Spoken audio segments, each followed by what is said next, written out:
सकाळी सकाळी मी बाहेर आले आणि माझं लक्ष इकडे गेले कुंडीकडे, तर बघू शकता असे खूप छान सुंदर असे फुलं आले होते। तर काय माहिती आज दररोजच्यापेक्षा जास्त छान फुलं आले होते। नमस्कार, श्री स्वामी समर्थ। मी अनुराधा तुमचं खूप खूप स्वागत करते माझ्या नवीन चॅनलमध्ये। तर आजचे तुम्हाला नवीन दिवस खूप छान आनंदात जावं आणि स्वामी समर्थ तुमच्या सगळ्या इच्छा पूर्ण करो। तर माझे इथे आवरलेलं आहे बाकीचे थोडंसं काम, तर मी ते सगळ्यात पहिलं स्वयंपाक करून घेते, कारण दररोज मी सकाळच्या रुटीनमध्ये सर्वप्रथम मी आधी स्वयंपाक करते, म्हणजे जेणेकरून माझी पूजा नंतर म्हणजे स्वयंपाक केल्यानंतरच पूजेला बसते। तर स्वयंपाक करताना कधीही आपण नेहमी पॉझिटिव्ह आणि छान विचार करूनच म्हणजे करायचं, कारण जास्त धावपळ सकाळी असते तर ते आपण खूप चिडचिडपणा होत असतं। तसं चिडचिडपणा न करता छान स्वयंपाक करायचं आणि स्वयंपाक करताना पण देवाचं नामस्मरण करायला विसरायचं नाही, कारण जे आपण नामस्मरण देवाचं नाव करून घेतो तर त्याचा पण प्रसाद तयार होतो, जेणेकरून आपण रोजचं ते प्रसाद म्हणून देवाला पण दाखवू शकतो। तर मी तरी देवाला दररोज प्रसाद दाखवते। जर नाही शक्य झालं कधी तर दूध साखरेचा तर नैवेद्य दाखवतो। तर तुम्ही पण नैवेद्य दाखवता का दररोज? तर नक्की कमेंट करा। आपण स्वयंपाक करताना नेहमी स्वामी समर्थाचा जप किंवा आपण आपल्या म्हणजे देवाचं नामस्मरण करूनच आपण स्वयंपाक करावं, कारण जे काही आपण अन्न शिजवतो तर त्याच्यामध्ये आपलं जे काही म्हणजे अन्न जे शिजवलं जातं त्याच्यामध्ये पॉझिटिव्ह विचार जातात आणि ते जे काही आपण घरामध्ये जे काही खातात ना तर त्यांच्या अंगी चांगलं लागतं असं म्हटलं जातं। त्याच्यामुळे अन्न हे परब्रह्म आहे, त्यामुळे अन्न हे वाया नका जाऊ देऊ।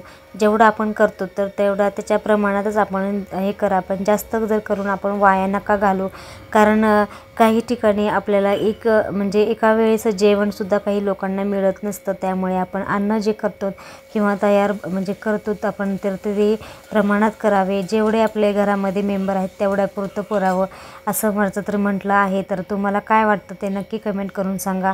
तर इथे माझं स्वयंपाक झालेला आहे, तर त्यानंतर माझी पूजेला बसले आहे।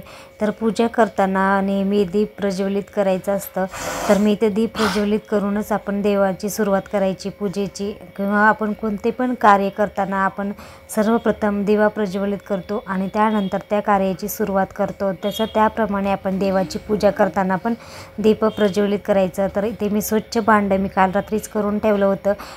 तर देवपूजा करताना मी स्वच्छ पाणी घ्यायचं आहे आणि आपण जी काही आहे ती पूजा सुरुवात करायची आहे। तर आपल्याला प्रत्येक देव आपल्याला एक देवांची आंघोळ घालायची आहे आणि माझी ही रोजची देवपूजा असते।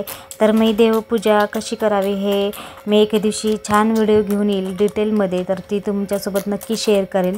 तर मी आजची रोजची देवपूजा मी नेहमी सकाळी लवकर 9च्या आधी करते, कारण जेवढं शक्य होईल तेवढं सकाळीच पूजा करावी, कारण उशिरा म्हणजे करणं म्हणजे योग्य नाही वाटत। त्यामुळे सकाळी छान प्रसन्न वातावरणामध्ये जेवढं शक्य होईल तेवढं सकाळीच पूजा करायची, आरती करायची आणि नैवेद्य दाखवायचा। जे आपण काही घरामध्ये करतो तर त्याचा नैवेद्य म्हणून दाखवायचा आणि त्यानंतर तोच नैवेद्य आपण खायचा आहे।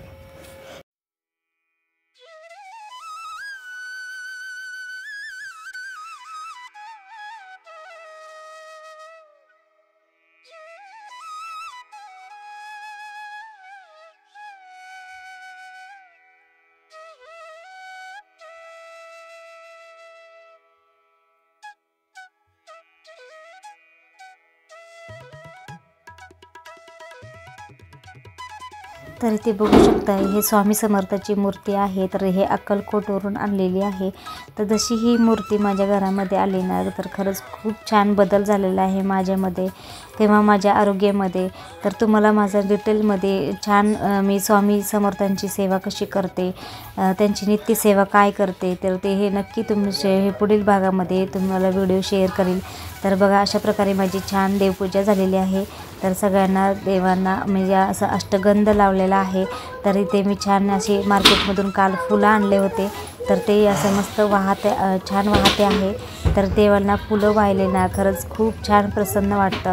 तुम्ही पण बघा सकाळी छान लवकर शक्य तेवढी पूजा करा आणि धूप दिवा लावा आणि फुलं वाहून हे करा। तर बघा खूप छान प्रसन्न वातावरण, देव पण प्रसन्न वाटतात आणि आपण पण छान त्यांना पाहून पॉझिटिव्ह वाटतं आणि मनात चांगले विचार येतात।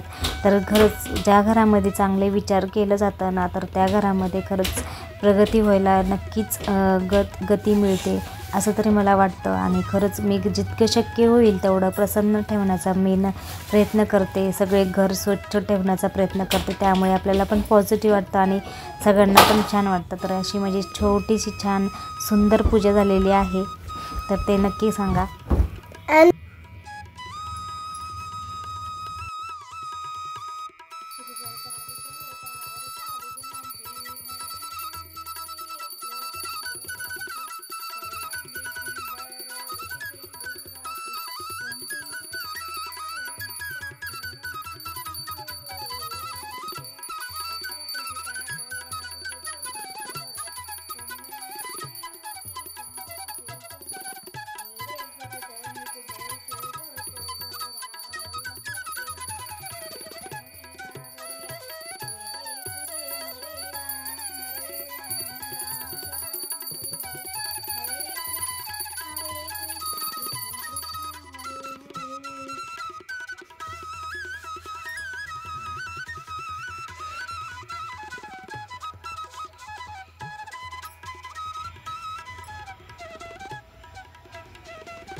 तर आज होता सोमवार. तर सोमवार म्हटलं की महादेवाच्या पिंडीवर मी अभिषेक घालायचा नेहमी प्रयत्न करते आणि जेवढं शक्य होईल तेवढं मी मंदिरात येण्याचा प्रयत्न करते. तर तुम्ही पण दर्शन घ्या. इथे एक छोटंसं मंदिर आहे महादेवाचं, त्याच्या आतमध्ये पण एक पिंड आहे, पण बाहेर ते अभिषेक करता येत नाही आहे, म्हणजे तिथे करायला सांगत नाहीत. पण मागे इथे एक महादेवाची पिंड आहे, तर तिथे आपण अभिषेक करूयात आणि तुम्ही पण दर्शन घ्या. तर जर सोमवारी मी येण्याचा प्रयत्न करते आणि अभिषेक करते.